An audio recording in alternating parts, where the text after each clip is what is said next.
हाँ भाई, तो मटीरियलिटी का कंसेप्ट हम लोगों को पढ़ना है इसमें, ठीक है। या उससे पहले का प्रीवियसली हम लोगों ने पढ़ लिया था मटीरियलिटी क्या होता है अभी, ठीक है, वो हम लोग देख लेते हैं।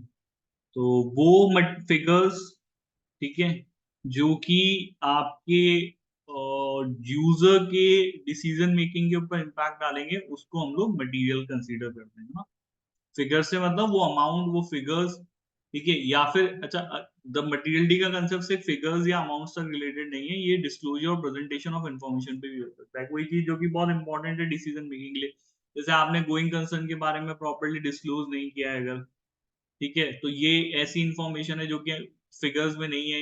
लेकिन इस इंफॉर्मेशन को नहीं देने से यूजर का डिसीजन चेंज हो सकता है ना। तो अपने आप में बाय नेचर ही इंफॉर्मेशन इंपॉर्टेंट होगी, तो it is not limited to the concept of amount और फिगर्स। इवन बाय नेचर भी कुछ इंफॉर्मेशन जो कि प्रॉपरली डिस्क्लोज नहीं करी गई है या गलत तरीके से डिस्क्लोज करी है, वो भी आपके लिए मटेरियल हो सकता है। वो एक अलग बात है। लेकिन मटीरियलिटी का कंसेप्ट क्योंकि ऑडिट के लिए क्यों इतना इंपॉर्टेंट है, क्योंकि आप ऑडिट जिन फिगर्स की करते हो, आप अपना ओपिनियन तब तक चेंज नहीं करते जब तक कि वो फिगर्स यहाँ पे मट- ठीक है। तो आप अपना जो ओपिनियन है वो फाइनेंशियल स्टेटमेंट्स के लिए तब तक चेंज नहीं करेंगे जब तक कि वो फिगर्स यहाँ पे मटेरियल नहीं होंगे। ठीक है भाई, आगे बात समझ में क्लियर है यहाँ पे, यस और नो? Yes sir. ठीक है। अब मटेरियल जो इन फिगर्स हैं, वो ओमिशन का भी कंसेप्ट इन लोगों ने बोला कि कोई फिगर जिसको इंक्लूड होना चाहिए तो उसको इंक्लूड ही नहीं किया, वो बहुत मटेरियल फिगर था, मटेरियल अमाउंट था जिसको आपने इंक्लूड नहीं किया। चलिए, इंडिविजुअली और इन एग्रीगेट, एक कंसेप्ट इंडिविजुअलिटी का, एक कंसेप्ट एग्रीगेट का है। कोई फिगर अपने आप में इंडिविजुअली इतना बड़ा फिगर है, ठीक है, कोई फिगर अपने आप में इंडिविजुअली फिगर बड़ा नहीं है, लेकिन वो दूसरे मिस स्टेटमेंट्स के साथ, दूसरे फिगर्स के साथ मिलकर के इन एग्रीगेट मटेरियल हो गया है, ठीक है। तो मटेरियलिटी के कंसेप्ट में इंडिविजुअल फिगर भी है, इन एग्रीगेट फिगर भी है, दोनों है, ठीक है। तो अगर वो फिगर इन एग्रीगेट या इंडिविजुअली ये क्षमता रखता है, ये कैपेसिटी रखता है कि वो किसी भी यूजर के इकोनॉमिक डिसीजन को इन्फ्लुएंस कर सके, it is called as materiality, ठीक है। What is the significance of materiality? If the financial statement contain material misstatement, they cannot be deemed to show a true and fair view. And the focus of an audit is identifying the significant risk of material misstatement in the financial statements and then designing the procedure aims. तो आपका जो focus होता है वो significant risk identify करने का होता है, ठीक है। और कैसे आप उस रिस्क को रिड्यूस करोगे by designing the appropriate procedures, ये मेजर हम लोगों का होता है। तो the risk which is insignificant, जिससे कोई जिसका लेना देना नहीं है, अगर वो रिस्क है भी सही, ठीक है, तो उससे कोई फर्क नहीं पड़ने वाला। मानी जी के फाइनेंशियल स्टेटमेंट में कोई फर्क नहीं पड़ता 10, 15, 20 हजार, 50 हजार, लाख रुपए से, तो फर्क पड़ता है क्या उनके फाइनेंशियल स्टेटमेंट से, उनकी कंपनी के? No sir. No sir. नहीं फर्क पड़ेगा ना। तो अब ये चीज है कि भाई आप देखिए कि भाई कितनी बड़ी कंपनी है ये, है ना। छोटी कंपनी वालों के लिए हो सकता है 50 हजार का फिगर भी बड़ा हो, बड़ी कंपनी के लिए 50 हजार का फिगर भी बड़ा नहीं होगा, ये चीज है। तो जो चीज सीखने वाली वो है कि आप मटेरियल डिटरमाइन कैसे करोगे। तो इन्होंने बहुत बोल्ड लेटर्स में बोल दिया, it is a matter of professional judgement, ठीक है, ये आपके प्रोफेशनल जजमेंट का मैटर है, ठीक है।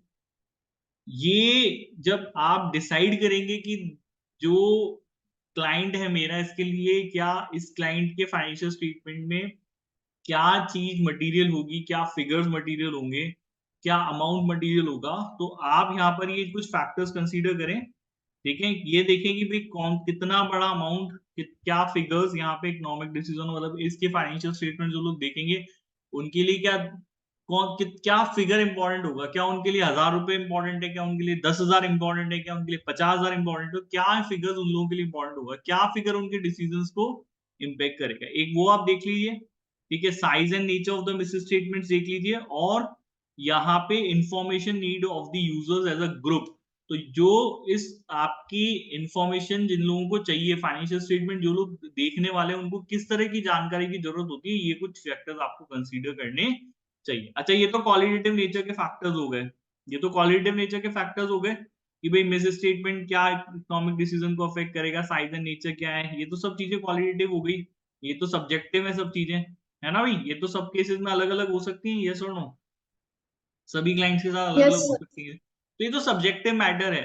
ठीक है, तो आपको क्लाइंट के सर्कमस्टांसेस जो भी आप उसका बिजनेस है, जैसा भी उसका बिजनेस है, उसकी परिस्थितियों को देखते हुए आप ये डिटरमाइन करेंगे। लेकिन ISA 320 आपका यहाँ पे कुछ स्टैंडर्ड दे रहा है कि भाई जैसे कोई नया क्लाइंट आप लोगों का होता है उसके लिए, या फिर आप रूटीन में अगर किसी क्लाइंट की ऑडिट कर रहे हो तो दोनों के लिए अलग अलग हो सकती है।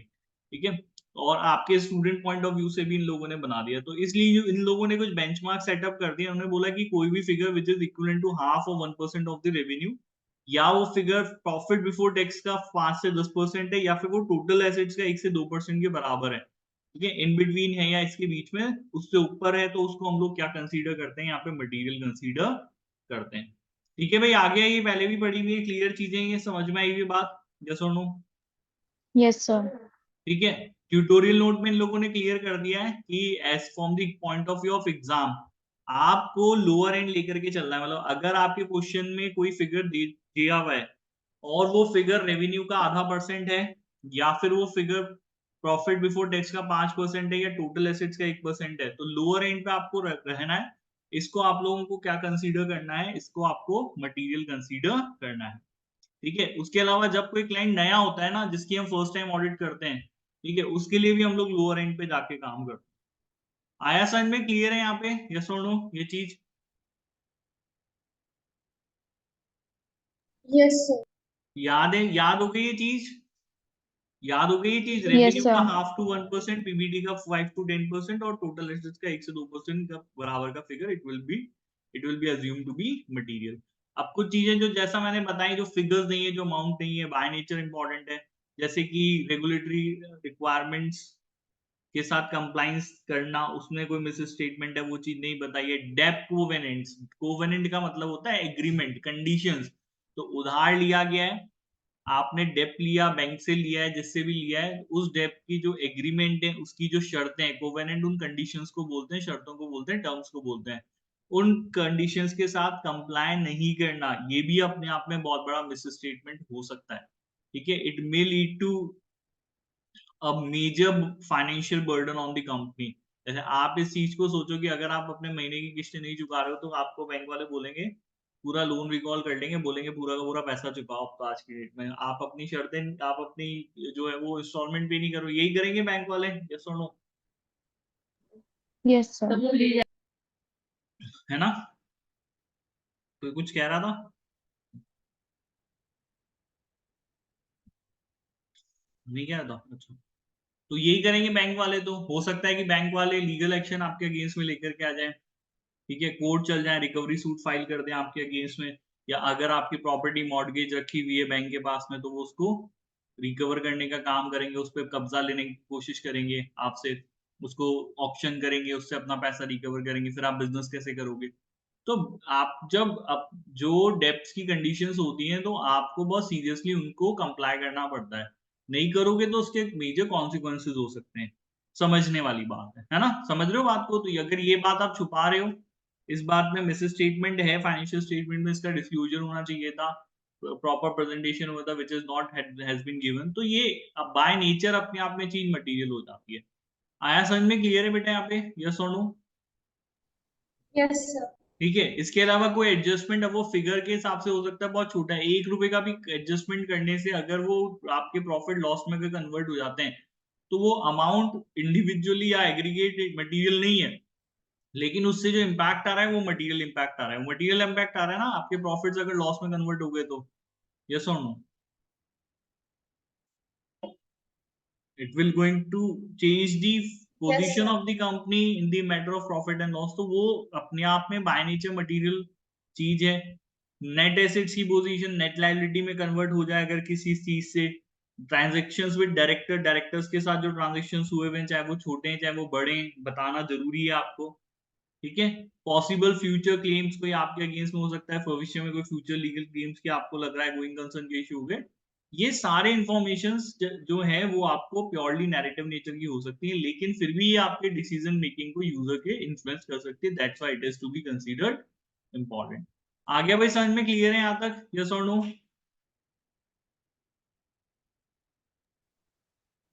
Yes, sir.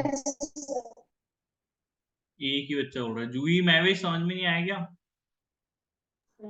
आ गया सर। Yes, sir. नेक्स्ट हमारा परफॉर्मेंस मटेरियलिटी का कंसेप्ट है। देखो एक प्रिलिमिनरी मटेरियलिटी, एक परफॉर्मेंस मटेरियलिटी है, ठीक है, या मटेरियलिटी और परफॉर्मेंस मटेरियलिटी। देखो मटेरियलिटी और परफॉर्मेंस मटेरियलिटी में फर्क क्या है? कोई आपको फिगर लग रहा है that is important to the company, आपको पता है कि भाई ये फिगर्स इंपॉर्टेंट होंगे यूजर्स के लिए, इनसे इम्पैक्ट पड़ेगा उनके डिसीजन के ऊपर, तो हम ऑडिट सिर्फ उस फिगर को पकड़ के नहीं चलते, हम उससे भी बल्कि एक लोअर फिगर पकड़ के चलते हैं। से फॉर एग्जांपल कि अगर हमको लगता है कि यार अमाउंट, कोई भी ट्रांजेक्शन जो कि 5,000 या उससे ज्यादा का अमाउंट होगा और उसका अगर मिस स्टेटमेंट होगा यहाँ पे, तो उस वो इम्पैक्ट करेगा यूजर्स के डिसीजन को, तो ये मुझे लग रहा है, ठीक है। तो ऐसा थोड़ा है कि अब मैं यहाँ पे ये मटेरियलिटी लेवल डिसाइड कर लूं, मतलब जब हम सैम्पलिंग करेंगे तो अगर 5,000 रुपए से ज्यादा, 5,000 का उससे ज्यादा के मिस स्टेटमेंट लोगों को दिख रहा है तो हम कंसीडर करें उसको, अदरवाइज कंसीडर नहीं करें, ठीक है। ऐसा नहीं है, अगर 5,000 का अमाउंट मुझे लग रहा है कि ये मटेरियल है, तो मैं काम करने के हिसाब से, परफॉर्म अपनी ऑडिट करने के हिसाब से इवन इस अमाउंट से एक लोअर अमाउंट सेट करूंगा अपना मटेरियलिटी का, ताकि मैं risk of material miss statement को एक्सेप्टेबली लो लेवल तक रिड्यूस कर सकूं।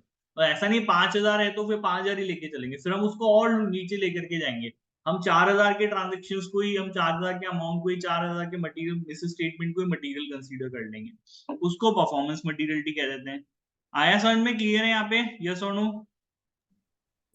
Yes sir.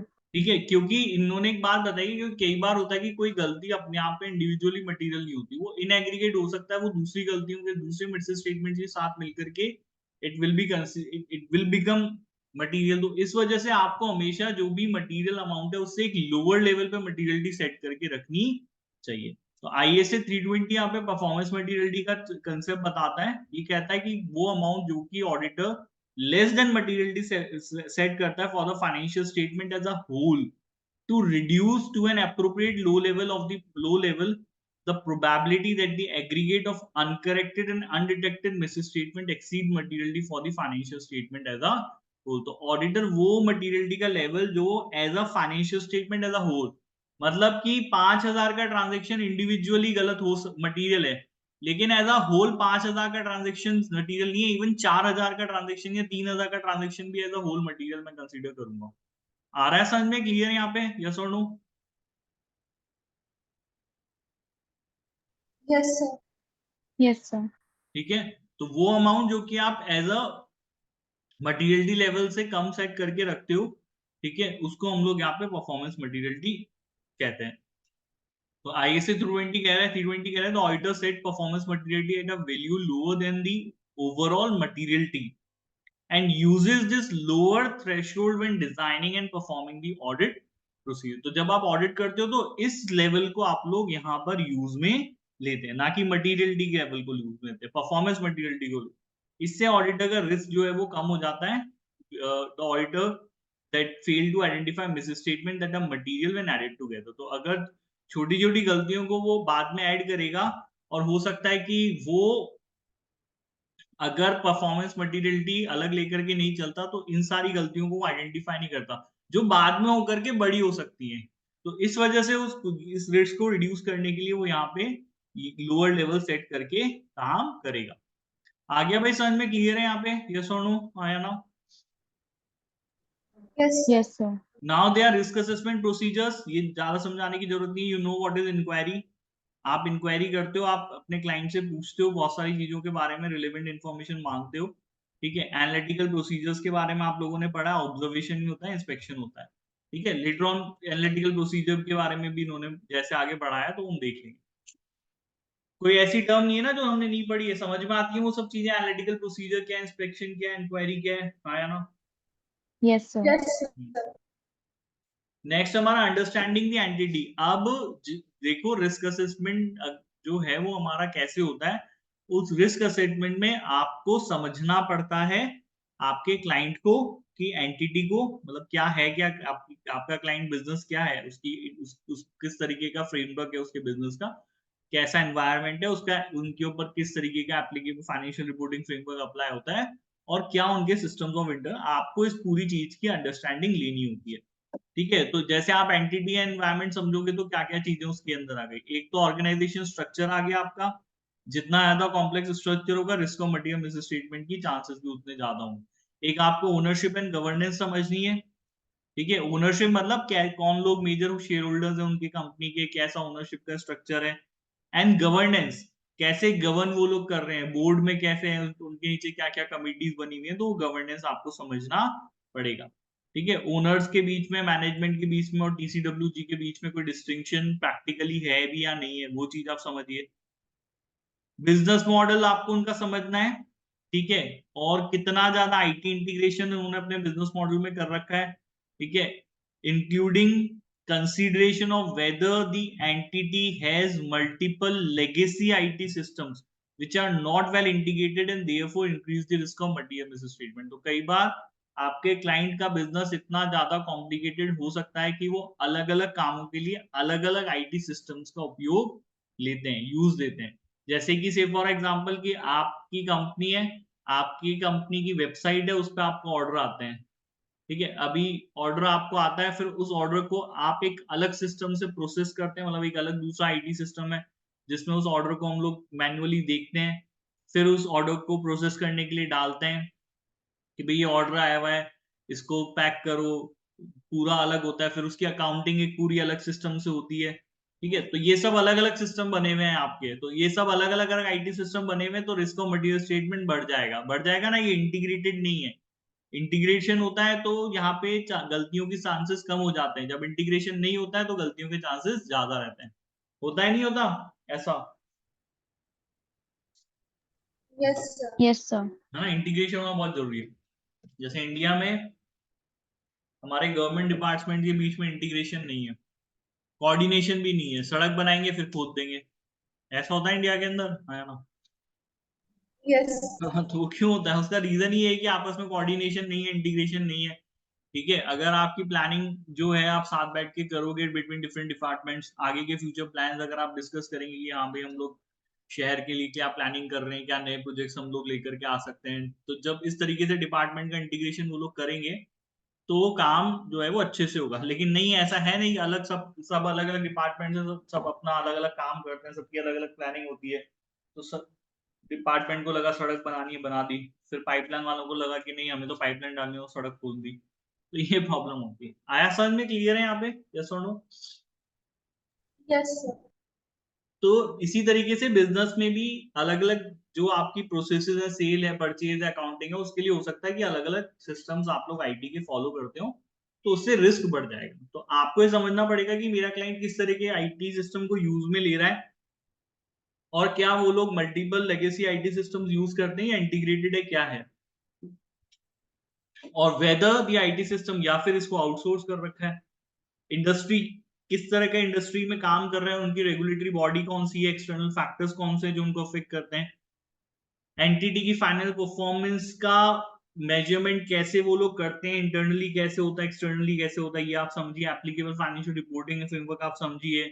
अकाउंटिंग पॉलिसीज जो यूज, वेदर दी एंटिटी, क्या आपका क्लाइंट जो एंटिटी अकाउंटिंग पॉलिसीज यूज ले रहा है वो फाइनेंशियल रिपोर्टिंग फ्रेमवर्क के हिसाब से एप्रोप्रिएट एंड कंसिस्टेंट है या नहीं है। इसके अलावा एंटिटी के इंटरनल कंट्रोल सिस्टम के कंपोनेंट्स आपको समझने हैं, जिसको कि ज्यादा डिटेल में उन लोगों ने सिस्टम्स एंड कंट्रोल्स में डिस्कस किया है। आ गया भाई समझ में, क्लियर है यहाँ तक, यस और नो? Yes, sir. ठीक है, तो ये सब आप लोग देख लीजिए कि भाई ये सब चीजें हमको जानकारी चाहिए होता है, तो इस अंडरस्टैंडिंग को आप यूज में लेंगे यहाँ पे risk of material risk statement का असेसमेंट करने के लिए, आइडेंटिफिकेशन के लिए at the financial statement level and at the assertion level to design further audit procedure. तो इस जानकारी का, इस अंडरस्टैंडिंग के समझ को आप यूज में लेंगे ये आइडेंटिफाई करने के लिए कि भाई ऑडिट में कितना risk of material miss statement involve है फाइनेंशियल स्टेटमेंट लेवल पे एंड असर्शन लेवल पे, ताकि हम लोग फर्दर ऑडिट प्रोसीजर अकॉर्डिंगली उसके लिए डिजाइन कर पाए। आ गया समझ में, क्लियर है यहाँ पे, यस और नो? Yes, sir.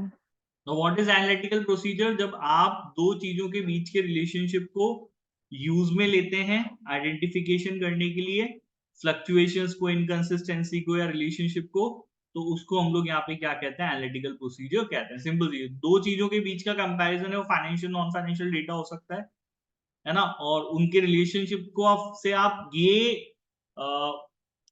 ये आइडेंटिफाई करते हो कि भाई क्या यहाँ कोई इनकंसिस्टेंसी है जिसको कि मुझे फर्दर इन्वेस्टिगेट करना चाहिए। जैसे 2 साल का पास्ट ईयर का कंपैरिजन आपने कर लिया फिगर्स का, ठीक है, 4-5 साल के फिगर्स का आपने कंपैरिजन, तो वो ट्रेंड बनेगा, वो जो रेशियो आप निकालेंगे उनसे आपको ये पता चलेगा कि क्या ऐसी कोई इनकंसिस्टेंसी है, या ये मुझे कोई ऐसा ये क्या कहते हैं, आइडेंटिफिकेशन दे रही है, या कि भाई यहाँ पे देखो कोई एरर हो सकती है बड़ी, या जो है किसी तरह का फ्रॉड हो सकता है, वो मुझे अगर उस तरफ डायरेक्शन दे रही है तो मुझे वहां पे फर्दर इन्वेस्टिगेट कर सकता हूँ। इसको हम लोग एनालिटिकल प्रोसीजर बोलते हैं, ठीक है।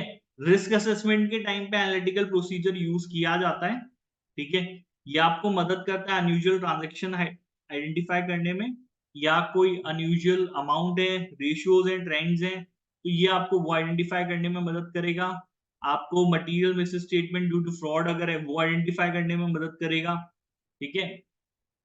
ऐसे एस्पेक्ट्स जिनके बारे में ऑडिटर अभी तक अनअवेयर है, ऐसी चीजें आपके सामने लाएगा जिसके बारे में आपको अभी कोई बात पता नहीं, you are unaware of this certain situations, ये ऐसी सिचुएशंस आपके सामने लेकर के आ सकता है। आया समझ में यहाँ पे, यस और नो? Yes, sir. ठीक है, ये हम लोगों का एनालिटिकल प्रोसीजर हो गया। जूही समझ में आई बात, मैं भी समझ में आई बात, Yes, sir. ठीक है। तो ये प्रोसीजर आप रिस्क असेसमेंट के टाइम पे यूज में लेंगे, ये आपकी बहुत मदद कर सकता है, ठीक है। जैसे कि फॉर एग्जांपल आप प्रायर पीरियड्स के फिगर्स को कंपेयर कर सकते हो, आप एंटिसिपेटेड रिजल्ट्स आप देख सकते हैं, जैसे बजट्स हैं, फोरकास्ट हैं, आप सिमिलर इंडस्ट्री इंफॉर्मेशन देख सकते हैं, मतलब आप अपने क्लाइंट को दूसरे किसी कंपनी के साथ कंपेयर करके देख सकते हो जो कि सिमिलर बिजनेस कर रहा है, एक जैसा बिजनेस कर रहा है, तो उसके और आपके बीच के दोनों चीजों को कंपेयर किया जा सकता है। चलिए, आया समझ में, क्लियर है यहाँ पे, यस और नो? Yes, sir. इवन उन्होंने बोला है आप रेवेन्यूज एंड रिसीवेबल्स का भी कंपेयर कर सकते हैं, परचेज एंड पेरोल का भी कर सकते हैं, पेरोल कॉस्ट का नंबर ऑफ एम्प्लॉयज के साथ कर सकते हैं। तो इस तरीके के रिलेशनशिप्स को स्टडी आप करके आप इनकंसिस्टेंसी आइडेंटिफाई कीजिए। चलिए, अब इसके लिए एक टूल इन लोगों ने बात की, एक डेटा एनालिटिक्स होता है, may be used to perform analytical procedure, for example software to extract data from the client information system to perform a comparison of actual recorded amounts and to budgeted amount. Data analytics बेटा इन्होंने आगे पढ़ाया है क्या होता है, but ये कुछ टूल्स होते हैं जो आईटी बेस्ड होते हैं, जिनको आप यूज में लेते हो ताकि आप अपने क्लाइंट के सिस्टम में से डेटा निकाल सकें, ठीक है, एक्सट्रैक्ट कर सकें, और काम का डेटा निकाला जा सके ताकि उसको फर्दर हम लोग यहाँ पे कंपेयर कर सकें, ठीक है, to perform a comparison of actual recorded amounts to budgeted amounts. तो इसको हम लोग, इन टूल्स को बेसिकली डेटा एनालिटिक्स कहते हैं। ये आपको काम क्या करते हैं, आपको आपकी काम की इंफॉर्मेशन निकालने में मदद करते हैं, जो कि यहाँ पे क्लाइंट के पास है, क्लाइंट के पास डेटा बहुत सारा है, हो सकता है उसमें 10,000 सेल के ट्रांजेक्शन हो, आपके लिए सब काम के लिए नहीं है ना, आपके लिए जो काम की इंफॉर्मेशन है वो निकालेंगे, तो वो कैसे निकालेंगे, आईटी सिस्टम्स का यूज करना पड़ेगा, वो आईटी सिस्टम उनको डेटा एनालिटिक्स कहते हैं। चलिए, आगे समझ में क्लियर है यहाँ पे? Yes, sir. कुछ रेशियोज है, मैं ज्यादा डिस्कस नहीं करूंगा। ग्रॉस प्रॉफिट मार्जिन रेशियो होता है, ऑपरेटिंग प्रॉफिट मार्जिन रेशियोज होते हैं, पता है ये सब चीजें, यस और नो? Yes, sir. चलिए, therefore unusual fluctuations in the profit could mean the figure that, तो अगर आपको प्रॉफिटेबिलिटी रेशियोज में एक अनयूजुअल फ्लक्चुएशन दिखता है तो ये एक इंडिकेशन हो सकता है कि यहाँ पे कोई मटेरियल मिसस्टेटमेंट अगर हो सकता है। If the gross profit margin improves this could be caused by, अब ये कह रहे हैं कि मान लीजिए ग्रॉस प्रॉफिट जो है वो बढ़ गया है, ये क्यों बढ़ गया है, ग्रॉस प्रॉफिट पिछले साल से अगर ग्रॉस प्रॉफिट बढ़ा है मार्जिन, तो वो क्यों हो सकता है, उसके रीजंस हो सकते हैं बहुत सारे, ये एक पॉसिबल इंडिकेशन है, माइट भी कोई गलती नहीं हो, सही में ऐसा हुआ हो कि ग्रॉस प्रॉफिट बढ़ गया हो। ग्रॉस प्रॉफिट कब बढ़ेगा, जब हमारी जो डायरेक्ट एक्सपेंसेस की कम हो गए तभी बढ़ेगा ना वो, यहाँ पे, यस और नो? Yes, sir. वैसे तो वो तभी होना चाहिए अगर आपने या तो डायरेक्ट एक्सपेंसेस कम किए हैं, रॉ मटेरियल सस्ता हो गया है, या आपकी जो डायरेक्ट लेबर आपकी इन्वॉल्व थी काम करने में वो अगर सस्ती हो गई है, तो ये इसी वजह से होगा, अदरवाइज नहीं होगा। अब लेकिन पिछले साल से कम क्यों हो गया है, तो ऐसा होना नहीं चाहिए, ठीक है, लेकिन हुआ है, इट मे बी।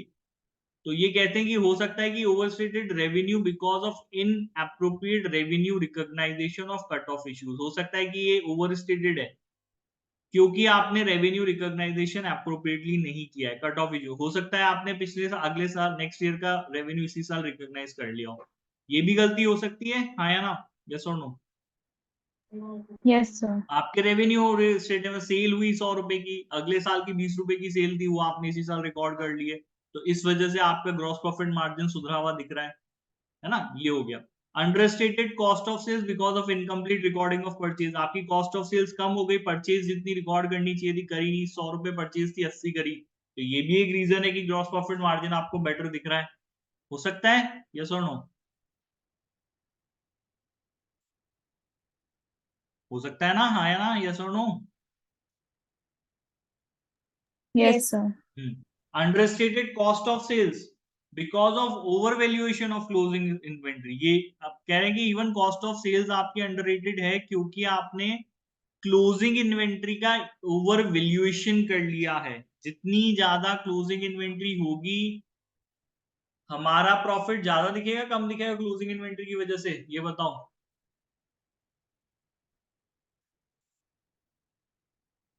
अगर क्लोजिंग इन्वेंट्री हमारी ज्यादा है तो हमारी cost of sales automatically reduce हो जाएगी, Yes, sir. Yes, sir. है ना। अगर आपने अपनी क्लोजिंग वैल्यू इन्वेंट्री का ओवर वैल्यूएशन कर लिया है तो आपकी कॉस्ट ऑफ सेल अंडरस्टेटेड दिखेगी, कम दिखेगी, ये भी एक रीजन हो सकता है ग्रॉस प्रॉफिट मार्जिन का ज्यादा होने का। तो ये सारे रीजन हो सकते हैं। आगे भाई समझ में क्लियर है। तो ग्रॉस प्रॉफिट रेशियो आपने कैलकुलेट किया, अगर वो पिछली बार से बेटर है तो उसका रीजन, वो इंडिकेशन हो सकता है पॉसिबल मटेरियल मिस स्टेटमेंट का, आपको उसको क्या करना चाहिए, इन्वेस्टिगेट करना चाहिए। रेशियोज हैं यहाँ पे, कुछ और ज्यादा है नहीं, ये सारे रेशियोज आप देख सकते हो, ठीक है।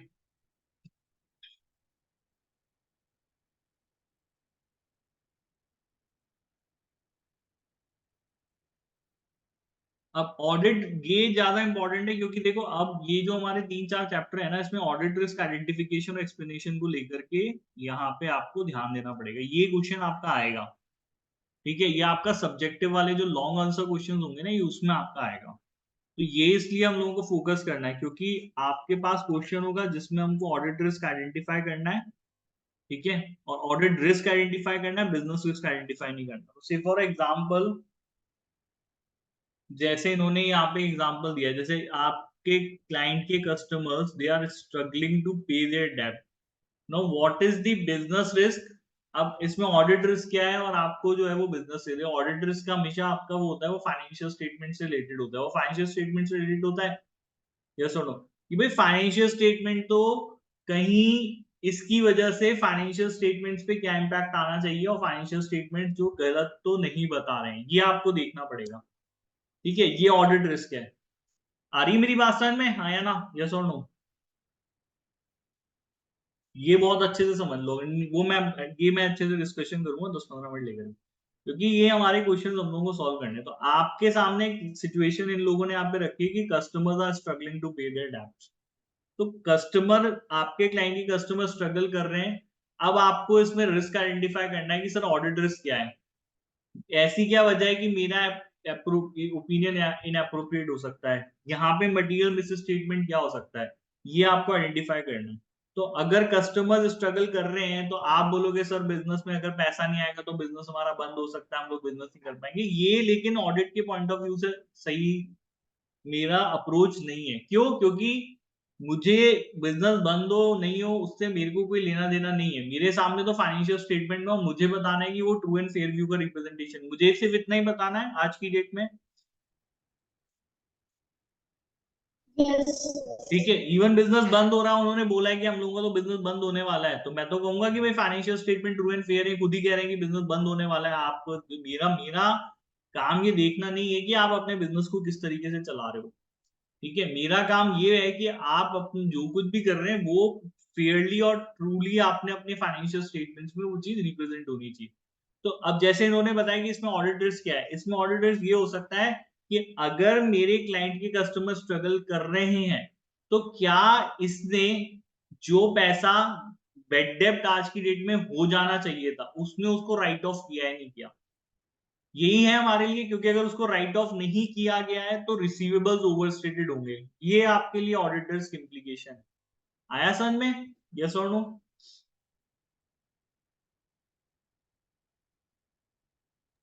जल्दी बताओ, हाँ या ना, यस और नो? Yes, sir. ठीक है ना? तो आपको वो आइडेंटिफाई करना है, ना कि ये बताना है इररिवर्सिबल डेथ में राइज रिड्यूसिंग दी प्रॉफिट। हो सकता है कंपनी में प्रॉफिट कम हो, ये आपको नहीं बताना। It is a kind of a business risk जो वो मैनेजमेंट कंसीडर करेगा। अब जैसे एक और हम लोगों ने देखा, client operate in a fast paced industry, ऐसी इंडस्ट्री जो कि बहुत तेजी से, जिसमें मतलब एफएमसीजी करके हमारा एक प्रोडक्ट लाइन होती है, इसको हम फास्ट मूविंग कंज्यूमर गुड्स बोलते हैं, जहाँ पे चीजें बहुत जल्दी जल्दी बिकती हैं। ठीक है? तो वो चीजें जनरली खराब भी हो जाती हैं बहुत जल्दी, वो उसको आप लॉन्ग टाइम तक स्टोर करके इन्वेंटरीज में नहीं रख सकते। तो अगर आपका क्लाइंट इस तरह की इंडस्ट्री में काम कर रहा है तो आपके लिए ऑडिट रिस्क क्या है? आपके लिए ऑडिट रिस्क है कि वो जो इन्वेंट्री उसके पास रखी हुई है, क्या उसका वैल्यूएशन सही किया गया है या नहीं किया गया है ना? यस और नो? Yes, sir. तो वो आपको कंसीडर करना है, ना कि प्रॉफिट कम होना कंसीडर करना है। Revenue is falling due to the recession, the cash flow forecast shows negative cash flow for the next. अब रेवेन्यू कम हो रहा है रिसेशन की वजह से, कैश फ्लो फोरकास्ट कह रहा है नेगेटिव कैश फ्लो है। अब इसका ऑडिट इंप्लीकेशन क्या है भाई यहाँ पे, ये बताओ? गोइंग कंसर्न इशू है, नेगेटिव कैश फ्लो है, बिजनेस कैसे करेंगे, धंधा कैसे करेंगे? तो आपके लिए ये इशू नहीं है, ये इशू है कि भाई यहाँ पे गोइंग कंसर्न है और इन लोगों ने गोइंग कंसर्न को अप्रोप्रिएटली रिप्रेजेंट किया है फाइनेंशियल, मतलब डिस्क्लोजर है यानी, यही कंसर्न है आपके लिए? यस और no? Yes, sir. Adequate disclosure होना चाहिए। ठीक है? प्रॉफिट प्रॉफिट से हम लोगों को मतलब नहीं है। आ गया समझ में भाई? यहाँ पे क्लियर है? यस और नो? Yes, sir. चलिए, एक ना क्वेश्चन दिया हुआ है इसके अंदर, वो हम लोग करके देख लेते हैं। ये तो सिर्फ एग्जाम्पल है, तो हमको समझ में आ जाएगा कि ये हम लोग कर पा रहे नहीं कर पा रहे। तो इसमें क्या पूछा है पहले तो देखो, using the information provide describe 6 audit risk and explain the auditor response to each risk in planning the audit of Murray company. ठीक है? 2 कॉलम बनाने हैं आपको, ऑडिट रिस्क डालना है और ऑडिटर का रिस्पांस डालना है, रिस्क आइडेंटिफिकेशन करना है। अब ये मैं आपको बता दूं कैसे आपको ऑडिट रिस्क आइडेंटिफाई करना है और अपना रिस्पांस लिखना है कि हम लोग कैसे रिस्पॉन्ड इसको करेंगे, हम लोग करेंगे क्या। ठीक है? हम लोग क्या करेंगे, and the auditor response to each risk in planning the audit. कर सकते हो ये क्वेश्चन, हाँ या ना? Yes, sir. हाँ, कर सकते हो नहीं कर सकते हो? एक जना तो बोल रहे, बाकियों का मुझे नहीं पता। बाकी भी तो बताओ।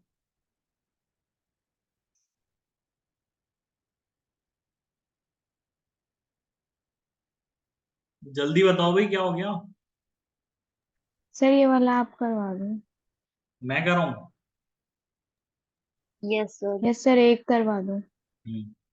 ठीक है, तो पहले तो मुझे 6 सर इसमें ऑडिट लिखना कितना रहता है ये भी बता दो। लिखना कितना रहता है वो भी बताऊँ? चलो, हाँ कितने मार्क्स का मतलब क्वेश्चन है ये? 12 मार्क्स का क्वेश्चन 12। है ना? तो अब कहानी तो लिखनी नहीं है यूनिवर्सिटी की तरह। अब इसमें स्पेसिफिकली ऑडिट रिस्क आइडेंटिफाई करो पहले, क्या ऑडिट रिस्क आइडेंटिफाई करो। आपकी कंपनी है, आपका आपकी फर्म है विम्बल एंड कंपनी, और आपको recently as a auditor appoint किया गया है। Having sold your shares in Murray Company, you have been assigned as audit manager and you have started planning the audit. अब अब आपके पास इस कंपनी के शेयर्स, अच्छा आपने वो बेच दिए है ना, और आप यहाँ पे ऑडिट मैनेजर बनाए गए हो, आपने ऑडिट प्लानिंग चालू की। Although you were, आप एम्प्लॉय भी थे, this from many years ago and you did not have any, अब लेकिन कोई इसमें आपका इन्वॉल्वमेंट फाइनेंशियल स्टेटमेंट प्रिपेयर करने में नहीं रहा, मतलब बहुत पुरानी बात हो चुकी है, बहुत पहले, 5-10 साल पहले की बात है।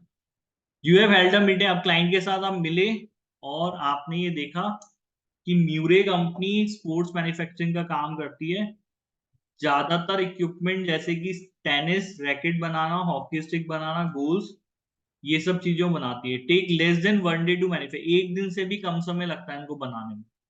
Murray company largest revenue generating product का, उसका सबसे ज्यादा जो बिकने वाला प्रोडक्ट है वो एर्गोमीटर है, ठीक है। तो कोई रोइंग मशीन होता होगा, ये 1 हफ्ता लगाती है बनाने में, है ना, टेक्स अप टू 1, इसको बनने में 1 हफ्ता लगता है।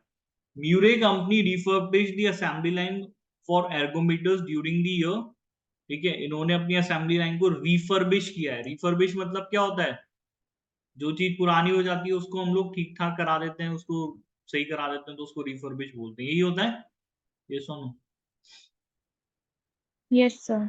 है ना, जैसे आपका फोन आजकल रिफर्बिश्ड आते हैं, पुराना हो गया, लोगों ने बेच दिया, उसको वापस ठीक करे तो रिफर्बिश, तो वो चीज अगर उसको इस साल पूरा जो है वो इन्होंने रिफर्बिश किया है।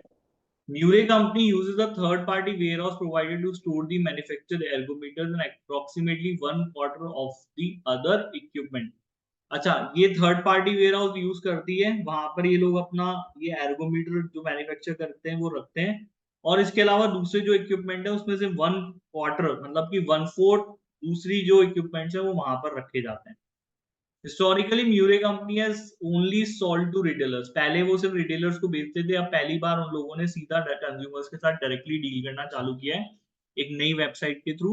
वेबसाइट डायरेक्टली आपके फाइनेंस सिस्टम से लिंक्ड है और ऑटोमेटिकली सेल्स रिकॉर्ड करती है। वेबसाइट कस्टमर्स पे ऑन ऑर्डरिंग, जब वो ऑर्डर करते हैं तभी उनको पेमेंट कर देते हैं। वेबसाइट की डेवलपमेंट कॉस्ट को कैपिटलाइज किया गया है, ठीक है, have been capitalised. This initiative was implement to respond the market, ये क्यों किया गया, मार्केट की डिमांड को रिस्पॉन्ड करने के लिए। मार्केट में डिमांड थी कि भाई आप डायरेक्टली अब आप आओ सीधा कंज्यूमर मार्केट में, तो उसको सोचते हुए इन लोगों ने ये सब चीजें करी। As retailer sales have been, अब आजकल रिटेल में दुकानों पे कोई खरीदने नहीं वाला, ड्रामेटिकली लास्ट 2 सालों से रिटेल की सेल एकदम से गिर रही है इनकी। Some of Murray's company retail customers, even इनके कुछ कस्टमर्स हैं जो स्ट्रगल कर रहे हैं आउटस्टैंडिंग बैलेंस का पेमेंट करने के लिए। Several of the sales team were made redundant last month as a result of the falling retailer sales. तो बहुत सारी जो सेल्स टीम है वो अब खाली हो गई है इनकी, कोई काम उनके पास नहीं रहा है, ठीक है, क्योंकि लास्ट ईयर रिटेलर्स की सेल जो है वो बहुत कम हुई है। और म्यूरे कंपनी इस साल ये भी प्लान कर रही है कि हम स्टॉक एक्सचेंज में लिस्ट करेंगे। अब आप बताइए कि यहाँ पे इस पूरे पैराग्राफ में आपको क्या क्या ऑडिट रिस्क आपको लगेगी, सर ये मैटर ऑफ ऑडिट रिस्क है, सिर्फ 6 बताने हैं, इसमें ज्यादा है, सिर्फ 6 बताने की सर मेरे को ये वो जगह लग रही है जहाँ पे ऑडिट रिस्क है। पहले तो ऐसी चीजें, ऐसे इवेंट्स लिखो जिसका ऑडिट इम्प्लीकेशन हो सकता है। इन सब चीजों में से कौन सी ऐसी चीजें जिनसे जिनका ऑडिट इम्प्लीकेशन है, ठीक है, वो अलग बात है कि हम उसको ऑडिट रिस्क है क्या वो बाद में आइडेंटिफाई कर लेंगे, पहले इवेंट क्या क्या है, पहले वो इवेंट बताओ। इवेंट तो दिख रहे हैं, समझ में आ रहे हैं आप लोगों को, हाँ या ना, क्या सर ये इवेंट है, यस सर। इवेंट बताओ स्टार्टिंग से।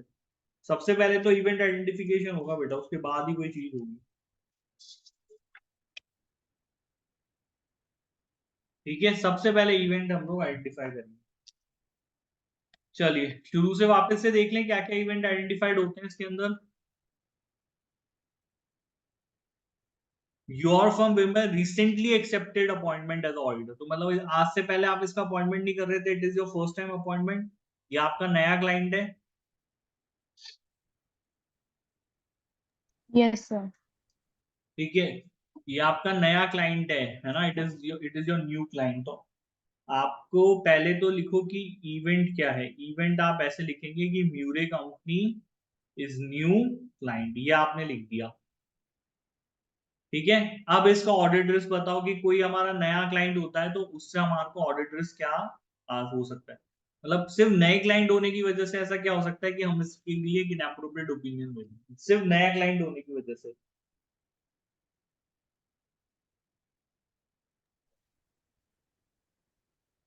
कंपनी की अंडरस्टैंडिंग नहीं होती थी।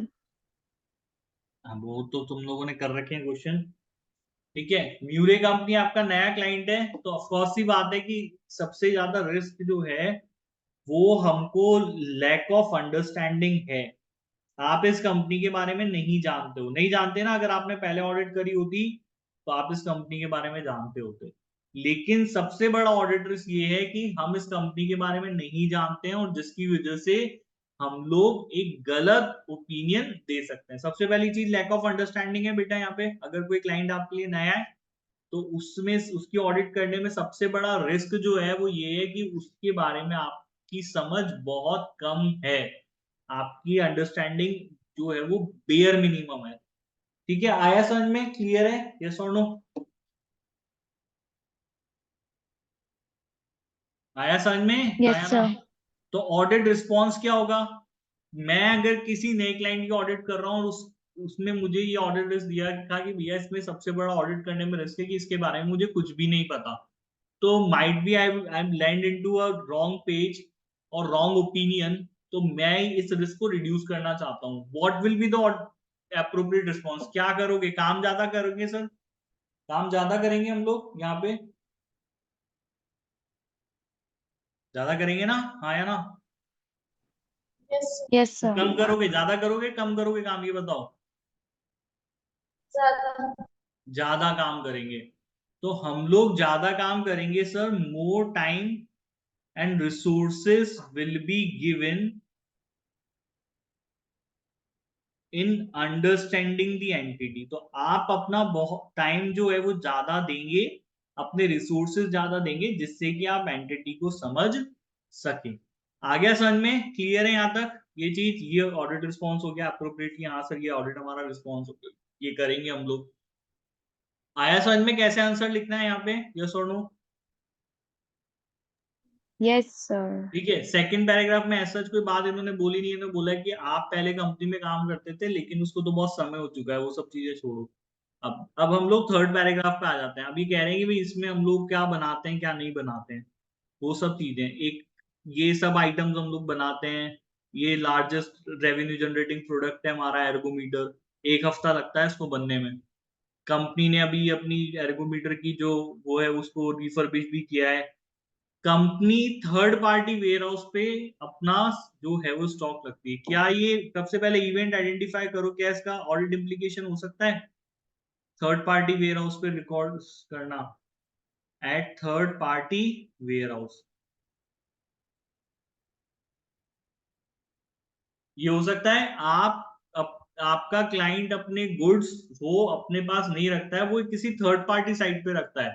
तो कहीं ऐसा तो नहीं है कि भाई वो जो थर्ड पार्टी वेयर हाउस पे रखे हुए उनको ये लोग काउंट कर रहे हैं या नहीं कर रहे हैं? ये हो सकता है भाई। इसका मतलब ऑडिटर्स क्या दिखता है? ऑडिटर्स मुझे ये दिखता है कि भाई इनकी इन्वेंट्री इनकम्प्लीट हो सकती है। इनकम्प्लीट हो सकती है, यस और नो? Yes sir. ठीक है, वो इनकम्प्लीट हो सकती है। उस अब उसके एग्जिस्टेंस के बारे में भी आपको डाउट है, क्योंकि भाई वो मेरे क्लाइंट के पास नहीं है इन्वेंट्री, वो थर्ड पार्टी लोकेशन पे है। तो मैं वहां पे जा सकता हूँ नहीं जा सकता? वहां पे उस कंडीशन क्या एग्जिस्टेंस है, उस कंडीशन की क्या वैल्यूएशन है? हो सकता है वहां पे चीजें खराब हो गई हैं और इनको पता ही ना हो। तो ये सारे ऑडिटर्स आपको देखने के लिए मिलेंगे। तो थर्ड पार्टी वेयर हाउस पे जो आपकी रखी हुई है ऑडिटर्स की है कि भाई आपकी जो इन्वेंट्री है it may be incomplete, it may be incomplete, और incomplete के साथ it may be inappropriately valued, इसका वैल्यूएशन आपने प्रॉपर नहीं किया गया, इनएप्रोप्रिएट वैल्यूएशन किया है। it may be inventory is damaged, है ना? डैमेज होने मतलब वो वैल्यूएशन वाली बात है कि डैमेज होने की वजह से उसको हमने वैल्यूएशन प्रॉपर नहीं किया। अब इस तरह की ऑडिट रिस्क को आप लोग प्रॉपर रिस्पॉन्स क्या है, हम क्या प्रोसीजर परफॉर्म करेंगे इसके लिए एप्रोप्रिएट एविडेंस लेने के लिए? What will be the appropriate response? उसकी साइड पे क्या हम कोशिश करेंगे वहां पर जाकर के अटेंड करने की, कि हम देख के आएंगे कि भाई वहां पे जो थर्ड पार्टी वेयर हाउस पे आपकी जो इन्वेंट्री पड़ी है, क्या हम उसका फिजिकल इंस्पेक्शन करेंगे? ये एप्रोप्रिएट ऑडिट रिस्पॉन्स है। Yes sir. तो हम फिजिकल इंस्पेक्शन करने चल जाते हैं। अगर फिजिकल इंस्पेक्शन पॉसिबल नहीं है तो क्या मांगे? इफ दी फिजिकल इंस्पेक्शन होना नहीं मांग सकते तो आप उस थर्ड पर्सन को कांटेक्ट कर सकते हो। आप अपने क्लाइंट से परमिशन लोगे कि भाई मुझे उस थर्ड पर्सन को कांटेक्ट करने दिया जाए, मैं उससे एक्सटर्नल कंफर्मेशन मांगना चाहता हूँ कि क्या उसके पास ये इन्वेंट्री है या नहीं है। आप एक्सटर्नल कंफर्मेशन मांग सकते हैं, है ना? यस और नो? आप एक्सटर्नल कंफर्मेशन आया समझ में कि यस किस सर। तरीके से हमको ऑडिट रिस्पॉन्स लिखना है? यस और नो?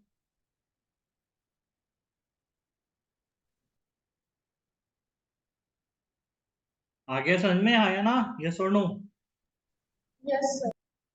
चलिए, Yes, इसके sir. अलावा हाँ, इन लोगों ने यहाँ पे रिफर्बिश होने के बारे में लिखा है, ठीक है, ये भी अपने आप में एक इवेंट है, ठीक है, कि भाई इन लोगों ने असेंबली लाइन को रिफर्बिश किया है, असेंबली लाइन रिफर्बिश्ड। इसका ऑडिट रिस्क क्या हो सकता है कि इसकी कॉस्ट को क्या होना चाहिए था, इसकी कॉस्ट को कैपिटल एक्सपेंडिचर है, रेवेन्यू एक्सपेंडिचर है,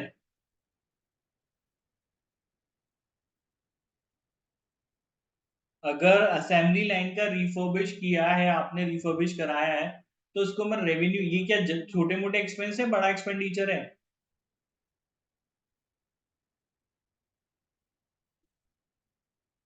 तो क्या हो गया, आवाज नहीं आ रही क्या मेरी?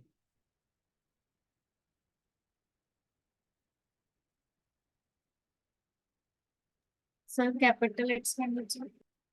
कैपिटल एक्सपेंडिचर है ना, रिफर्बिश कराया गया है तो। एक बच्चा बोल रहा है, बाकी सब पता नहीं क्या करना है। महवेश, सारिया, यस सर। तो यहाँ इन्होंने बताया तो नहीं है कि कैपिटल एक्सपेंडिचर हम लोगों ने इसको रिकॉर्ड किया, इन्होंने बस रिफर्बिश कराया है। तो ये रिस्क हो सकता है कि इसको कैपिटलाइज किया गया है, नहीं किया गया है, इस कैपिटलाइज्ड और नॉट, ये हमारा ऑडिट रिस्क हो सकता है। क्या करोगे देखने के लिए, ऑडिट रिस्पॉन्स क्या होगा आपका, इसका क्या करेंगे इसको देखने के लिए, क्या करेंगे? ऑफ कोर्स सी बात है, आप उनसे ये पूछोगे ना, आप उनके अकाउंट्स, ये मशीनरी का अकाउंट ही तो देखोगे उनका कि भाई इन्होंने इसको कैपिटल एक्सपेंडिचर कंसीडर किया है नहीं किया है, यही तो करेंगे, और क्या करेंगे इससे ज्यादा। यस और no? Yes, sir. Agree that expenditure is capitalised और नॉट, ठीक है, थ्रू मशीनरी अकाउंट। तो जो हमारा मशीनरी अकाउंट होता है, या मशीनरी के कोई, अगर आपका एसेट का कोई रजिस्टर है जिसमें आप लोग दिखते हो कि हमने रजिस्टर एक्वायर किया है, तो उसको देख करके हम एग्री करेंगे कि इन लोगों ने इस एक्सपेंडिचर को कैपिटलाइज किया है या नहीं किया, ठीक है। रिपेयर्स का अकाउंट भी चेक कर सकते हो आप कि भाई कहीं इन्होंने इसको रिपेयर्स अकाउंट में तो नहीं कर दिया है, रिपेयर्स अकाउंट में कर दिया होगा तो रेवेन्यू हो जाएगा ये। आ गया समझ में, क्लियर है यहाँ पे, यस और नो? Yes, sir. 3 मैंने बता दिए, 4 5 और 6, 3 और बता देता हूँ। चलो, ये इन्होंने म्यूरे कंपनी ने डायरेक्टली कंज्यूमर्स को सेल करने की कोशिश करी, और ये सीधा पहली बार कर रहे हैं ये लोग, ये वेबसाइट के थ्रू सेल कर रहे हैं। इन लोगों ने एक वेबसाइट खरीद ली है और वेबसाइट से डायरेक्ट सेलिंग कर रहे हैं, किसको, टू कंज्यूमर। अब इसमें ऑडिट रिस्क मुझे ये दिखता है कि भाई सेल्स कंप्लीटली रिकॉर्ड हो रही है नहीं रोकनी, रिकॉर्डिंग कंप्लीटली और नॉट, तो वेबसाइट अच्छे से काम कर रही है, इसका मतलब तभी रिकॉर्ड, मतलब आईटी सिस्टम अच्छे से काम कर रहा होगा तभी सेल्स रिकॉर्ड हो रही होगी। तो ऑडिट रिस्पॉन्स क्या होगा, हम क्या देखेंगे, क्या चेक करेंगे हम लोग यहाँ पे, क्या चेक करोगे?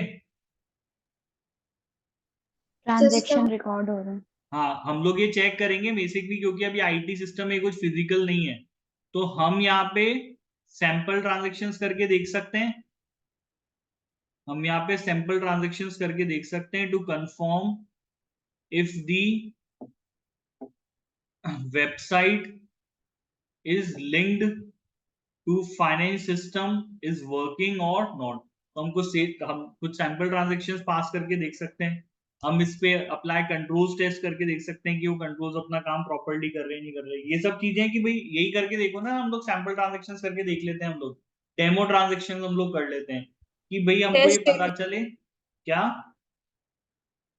टेस्ट डेटा का यूज कर सकते हाँ, हम लोग टेस्ट डेटा का यूज कर सकते हैं, वही डेमो ट्रांजेक्शन मतलब टेस्ट डेटा का यूज हो गया। आप डेमो ट्रांजेक्शन्स करके देख सकते हैं इसमें कि भाई वो ट्रांजेक्शन्स रिकॉर्ड हो रहे हैं या नहीं हो रहे, इसको ऐसे टेस्ट कर लिया जाएगा, ठीक है। वेबसाइट की डेवलपमेंट कॉस्ट को कैपिटलाइज करना है,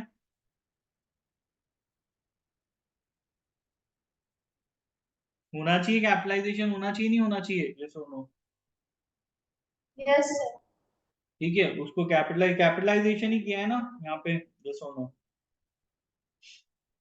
यस सर। Yes, sir. इसमें तो ज्यादा कुछ ऑडिटर्स है नहीं, ठीक है, फिर भी अगर आप इसका पीछे आंसर जाके देखोगे तो उसमें दिखेगा, उन्होंने ये भी लिखा है। क्यों लिखा है? क्योंकि वो कह रहे हैं कि भाई कैपिटल एक्सपेंडिचर को कंसीडर करने के लिए हमारा अकाउंटिंग स्टैंडर्ड है, वो कहता है कि वो किसी चीज को कैपिटल एक्सपेंडिचर तभी मांग सकते हैं जब उस स्टैंडर्ड के अंदर दी हुई कंडीशंस को पूरा करता होगा। ये है। अच्छा, some of the Murray's companies struggling to pay the outstanding balances, ये एक ऑडिट रिस्क है कि भाई यहाँ पर इनको राइट ऑफ किया है या नहीं किया है अभी तक। कहीं ऐसा तो नहीं है इनको राइट ऑफ कर देना चाहिए था, नहीं किया गया है। इससे ओवर स्टेटेड होंगी। क्या ओवर स्टेटेड होंगे? हमारे रिसीवेबल्स हमारे ओवर स्टेटेड होंगे। ऑडिट रिस्पॉन्स क्या होगा इसका एप्रोप्रिएट?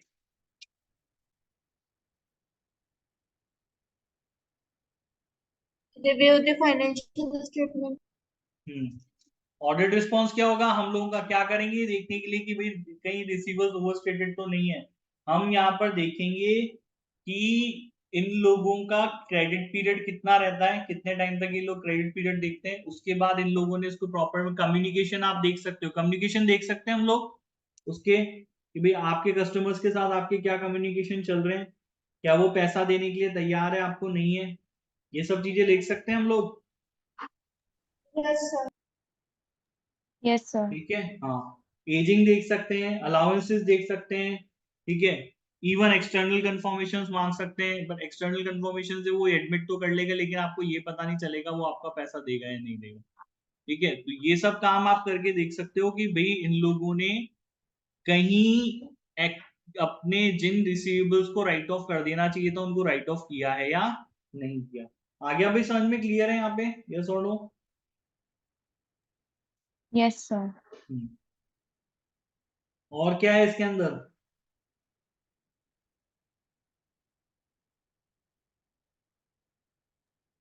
सर स्टॉक एक्सचेंज पे लिस्टिंग होने वाली है। स्टॉक एक्सचेंज पे लिस्टिंग होने वाली है, तो इससे रिस्क क्या है? रिस्क ये इतना सही है कि भाई अगर ये लोग स्टॉक एक्सचेंज में, तो कहीं इन्होंने फाइनेंशियल स्टेटमेंट्स को मैनिपुलेट तो नहीं किया, क्योंकि उस टाइम पे आपको बहुत फाइनेंशियल स्टेटमेंट्स अच्छे रखने पड़ते हैं।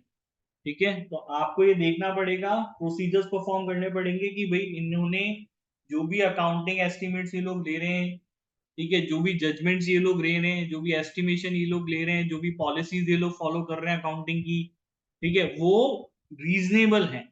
ठीक है, अनरीजनेबल जजमेंट्स, अनरीजनेबल एस्टिमेशन नहीं लिए गए, ये चीज ध्यान रखना। आगे समझ में किस तरीके से करना है question? Yes sir. Yes, sir. ठीक है, तो आपको पहले इवेंट आइडेंटिफाई करो, फिर देखो कि उसका ऑडिट रिस्क क्या आपका आ रहा है, और फिर हमको एप्रोप्रिएट रिस्पॉन्स बताओ। ऐसे ही करने हैं। अब वो आप 4 5 6 क्वेश्चन करोगे तो आपको हैबिट पड़ जाएगी क्वेश्चन करने। ठीक है भाई, समझ में आ गया यहाँ तक? यस और नो? Yes, sir. चलो, आज के लिए इतना सफिशिएंट है, फिर कल आगे सुबह पढ़ेंगे। वैसे ही चैप्टर कंप्लीट हो चुका है, कल आगे पढ़ते हैं इसमें, है ना? कोई डाउट हो तो बता दो अभी। नहीं है सर किसी को? कोई डाउट नहीं है? एनालिटिकल प्रोसीजर करना है इसमें, टेस्ट अंडरस्टैंडिंग सेकंड में। किसमें? सर ये जो अभी टेस्ट अंडरस्टैंडिंग ओपन है ना, हाँ, सर इसमें वो अमाउंट तो आ जाता है, पर रिस्पॉन्स कैसे लिखना है फिर इसका? अरे रिस्पॉन्स नहीं लिखना आपको। आपको क्या लिखना है रिस्पॉन्स में? क्या लिखना मतलब आपको ये बताना है कि भाई देखो, ये रिलेशनशिप मैंने स्टडी किया, ठीक है, और इस रिलेशनशिप से, ये एनालिटिकल प्रोसीजर्स पे ही है ना क्वेश्चन ये वाला? सर टेस्ट अंडरस्टैंडिंग 1 से रिलेटेड है, आपने मुझे बताया था ना। ये वाला क्वेश्चन ना? Yes sir. हाँ, अच्छा, हाँ,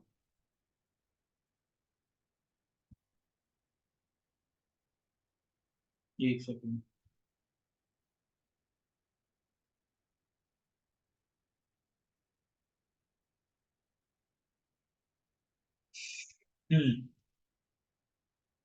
तो इसमें करना क्या है? इसमें एनालिटिकल प्रोसीजर परफॉर्म करने हैं आपको।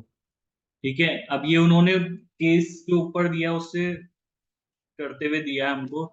अब देख लो कि ऊपर हमारे पास इंफॉर्मेशन है, तो ऊपर इंफॉर्मेशन से जैसे वेबसाइट डेवलपमेंट अब इस साल ही हुआ है, पिछले साल तो था नहीं, पूरा का पूरा इसी साल हुआ वेबसाइट डेवलपमेंट। ठीक है, कैपिटलाइजेशन किया है लोगों ने उस चीज का। Yes, sir. ठीक है, प्रॉपर्टी प्लांट एंड इक्विपमेंट्स में चीजें बड़ी हैं, वो भी कोई दिक्कत नहीं है, क्योंकि हमने रिफर्बिश की जा रही है चीज। इन्वेंट्री आपकी जो है वो एकदम से बहुत ज्यादा बढ़ गई है ना? ये क्यों हुआ है वो हमको देखना पड़ेगा। इन्वेंट्री बहुत ज्यादा से बढ़ी हुई है यहाँ पे, यस और नो? Yes sir. तो यहाँ पे ओवर वैल्यूएशन हो सकता है, वैल्यूएशन गलत हो सकती है इन्वेंट्री की, यस और नो? Yes sir. ये ऑडिट तो बस यही तो है, दो चीजों के बीच के रिलेशन से समझ में आ गया कि यहाँ पर ये चीज वैल्यूएशन रॉन्ग हो सकती है। क्या करेंगे इसके लिए? इन्वेंट्री थर्ड पार्टी वहां पे जाके देखेंगे। ट्रेड रिसीवेबल्स बहुत ज्यादा बढ़े हुए दिख रहे हैं अगेन यहाँ पे कि सर हमने हो सकता है कि ओवर एस्टिमेशन किया हो ट्रेड रिसीवेबल्स का, over estimation of trade receivables. क्या करेंगे? ऑडिट रिस्पॉन्स आपको बताना है, यही है चीज, हाँ या ना? Yes sir. सर ये 10 मार्क्स का है तो कितने फिर एनालिटिकल प्रोसीजर करने चाहिए? कितने मार्क्स है? 10। तो 7 8 तो बता के आओगे सही, हो जाएंगे, उसमें क्या है। 7 या 8 एनालिटिकल प्रोसीजर्स बता सकते हो कि हमने देखो इसको कंपेयर किया, उससे हमको ये इसके रिलेशनशिप से ये पता चल रहा है, इससे ये पता चल रहा है।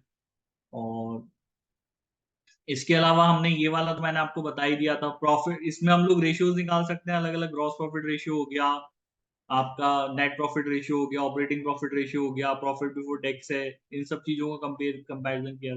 अच्छा, इसमें प्रॉफिट बढ़ गया है पिछले, प्रॉफिट बढ़ गया है वो अपने आप में एक बड़ी डाउटफुल बात है कि भाई हम लोग तो 2 साल से हमारी जो सेल्स का जो हम मॉडल यूज करते थे वो तो लॉस में चल रहा है, अब सीधा वेबसाइट से काम करना चालू कर दिया तो सेल एकदम से इतनी कैसे बढ़ गई है? तो कहीं हमने गलत रिकॉग्नाइजेशन तो नहीं किया रेवेन्यू का, है ना?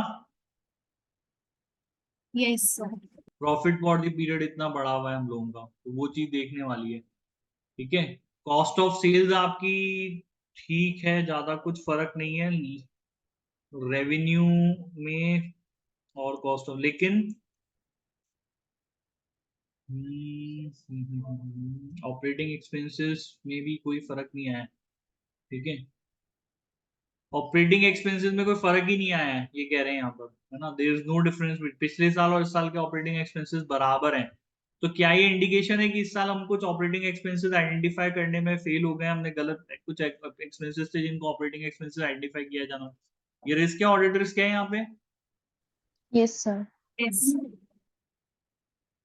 Not completely recorded. क्या हमने ऑपरेटिंग एक्सपेंसेस का कंप्लीट रिकॉर्ड, और क्या हमने ऑपरेटिंग एक्सपेंसेस को कुछ और कंसीडर तो नहीं कर लिया है? क्या उसका हमने जो क्लासिफिकेशन है वो गलत तो नहीं कर दिया है? ये भी चीज है देखने वाली। आया समझ में? Yes sir. कर सकते हो अब ये भी क्वेश्चन, आया ना? Yes sir. ठीक है, चलो एक बार कोशिश करना ये पूरा क्वेश्चन वापस घर पे सॉल्व करने की, ताकि फिर मतलब प्रैक्टिस हो आप लोगों की, है ना? और कोई डाउट हो तो कल सुबह बता दें, कल वही 6:30 है मॉर्निंग क्लास, ठीक है? यस। चलो बाय, गुड नाइट।